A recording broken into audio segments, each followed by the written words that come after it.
How did you get involved with the Art Council? For many years, I taught at the high school here and put on several shows, student shows, with the Art Council at the old courthouse gallery. And then they moved here, and last year I did a show showing the pieces that I had done as samples for my students. Are there any specific locations that have had a lasting impact on your art? I would say Victoria. My parents had a beautiful view from their home, and so with this piece over here, the Mount Baker piece, and that was actually a view from my parents' house, and I would go around that area and paint. That's kind of really inspired me. And then the local area here, it was huge for me. I had some losses, and I was able to spend a great deal of wonderful time out at the lake, and that has it was very healing, and it really impacted. All of a sudden it was like the colors were beautiful, and the landscapes were just so impactful, and the skies were mesmerizing, and I really found myself there, and that's been incredibly impactful. What role, in your opinion, does art expression play in personal growth and self-discovery? I think it's huge, because when you get to do art and play with it, you really do discover a lot about yourself and what you like and what you don't like. And it's not just a visual thing, but it's how things make you feel. Mm-hmm. And when the work starts to make you feel good, you know you're doing something right. What advice would you give to aspiring artists who are also trying to find their own artistic voice?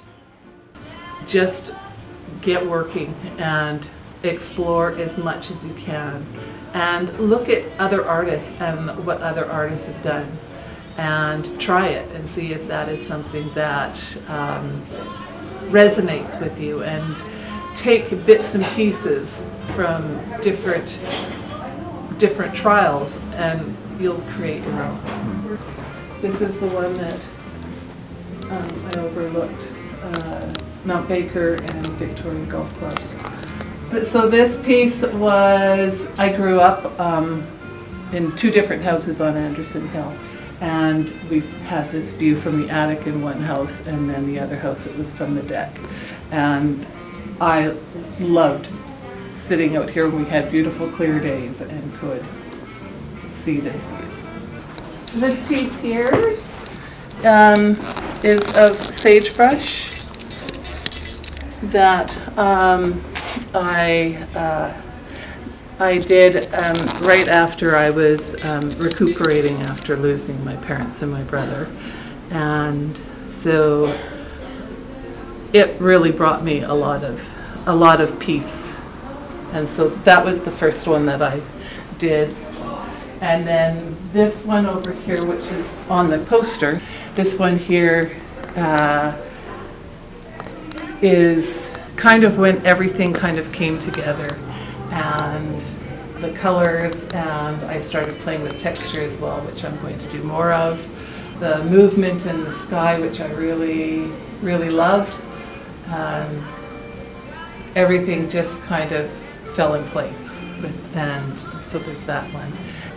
This one here, which is also of Nicola Lake, and this one was a bit more of an abstracted version, and I really liked how got to play with the sky, and the palette was a little bit more limited. This one here is one I did. My husband and I went to England, West Bays in England, but we went to the United Kingdom for our 25th anniversary. Aww. So, and this was one of the most beautiful settings, cliffside, I've ever seen, and it was amazing. And then recently we've been down to Arizona and New Mexico, so there's this series which are inspired by that trip.